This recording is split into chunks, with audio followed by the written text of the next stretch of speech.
absolutely love the Wonky log cabin block because that's what we're going to do today. So I have a finished one here that I'm so excited to share with you because this block is so fun. When I first looked at this, I'm like, well, how do you figure out the math to do that? I was like, oh, God, I'm not ever doing one of those. Guess what? You're going to do one of those today, Kyle. We're so excited. So this is kind of an imperfect take on what is usually a perfect quilt block because the log cabin is very symmetrical, very precise, but we're going to take it and we're going to make it just a little bit wonky. Yeah, like this one. You don't even have to try, but if you want to try, we're going to use a 10-inch Wonky log cabin trim tool, and that's what we're going to. I know a lot of you have this and have never used it, and this is absolutely one of the funnest tools that you can have because these come out so fun and just a little bit like me and you. Little bit off. Little bit off. Now this is one of those creative grids tools that you're like, really? They're amazing.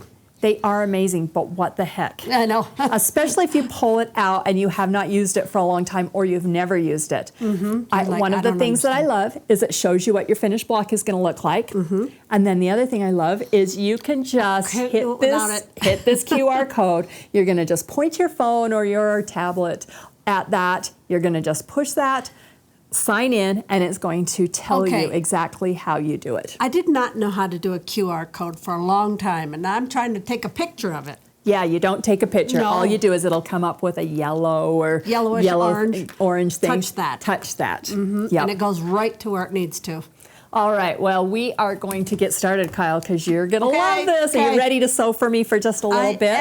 I am. So these are perfect with 2.5-inch strips. So you want to start with this 10-inch Wonky log cabin. You're always going to start with a 2.5-inch strip. Why 2.5? So it's wide enough? Because you're going to cut some off. Yeah, so it's wide enough. Otherwise you just have slivers. And we're just going to pretend that we're just going to make a log cabin. So what I'm going to have you do is I'm going to have you just with a 1/4-inch seam, sew down one side, sew down another side, and I'm going to just show you just a little bit how this log cabin comes together because each side that you do is going to represent perfect, and then we're going to turn around and we're going to make it just a little imperfect. Imperfect. Here we go. Oh, she's you can't just even tell. Yes, then I love it. we'll add the next side. Now on a typical log cabin block, we do lights and then we do darks together, right? So you can either do this typical or it's a little wonky. You don't have to pay attention to the colors on this because when you put the log cabin block together,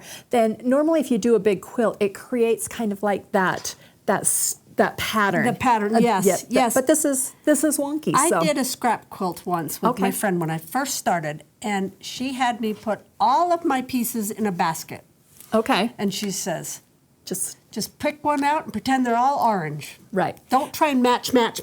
And this is kind of the same way because you do need them long enough to cover. But if you cut into 2.5 strips, matching. I'm going to take now, and what I'm going to do is, do you see how? Let me show you this. Oh yeah, on there's this 3 different squares there. There's a round 1A, a round 1B, a round 2A, a round 2B, and then the center. Oh wow! So we're going to just start at the very beginning. You ready? Start with 1. Start with A, B, C. Yep, so we are just going to line this up right here, and just see how that square goes right in our center every time.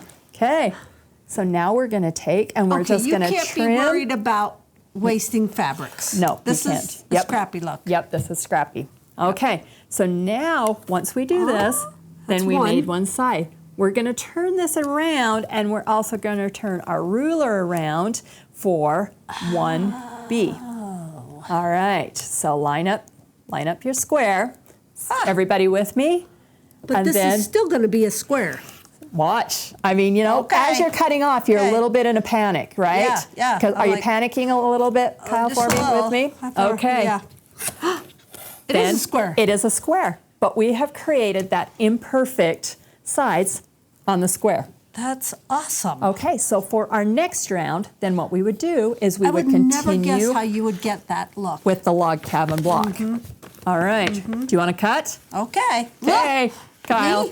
I'm going to slide over here because I have our next round. So for our next round, do you see what I've done? I've added your sides 2 there. But here's your imperfect block. Okay. Okay. Now, this says round 2. Do I put that square in there? Yep, because this is round 2, so you're look going to at match that. out that. Look at that. Okay, here's your rotary cutter. Okay. What I want you to do, Kyle, is I want you to trim 2A. So 2A, yes, round 2A. all right, so you're going to take off your sides for 2A. All right, and I've got my hand in the wrong place, but don't watch me. Up. I can't do it with left-handed. Do you want to do it? Yep, I sure Right-handed. can. All right, so we'll take and we're going to trim our 2A. So we've got our 2A on the center square. You're going to take it, you're going to take off I your would have to sides. use my rotary, or my Rotating mat. Yep, and we have Yeah. one here and I just forgot to pull it out. Okay, now turn it around and you're going to trim now with 2B. Oh, round B. Okay, 2B. Okay, so that's the important thing to remember is that you want to do your first cuts on the A, then you're going to A1. turn your block and your ruler around. And A2. Right. Okay. So we're on 2. We're going to take and we're going to trim. And guess what? That's my second round. We are perfect in 1, our 2. square. It But- still kept it. Yes. Amazing. Yeah. Should we do one more round? Yeah. Okay. So in order to do this block now, I have And we started out with a 2.5-inch square? 2.5-inch square. Yep. And Okay. all your strips are 2.5 inches. All of my strips are 2.5 inches. So this is perfect to do with those jelly rolls that you have laying I around. have a Or few. just cut a 2-inch square. Okay, so our last one is So we're now going to we're do on 3. our center round. Okay? So now you might panic, Kyle. You might Okay. panic here Yeah. because we're going to take this, and do you see how this fits right here? But what happens down here?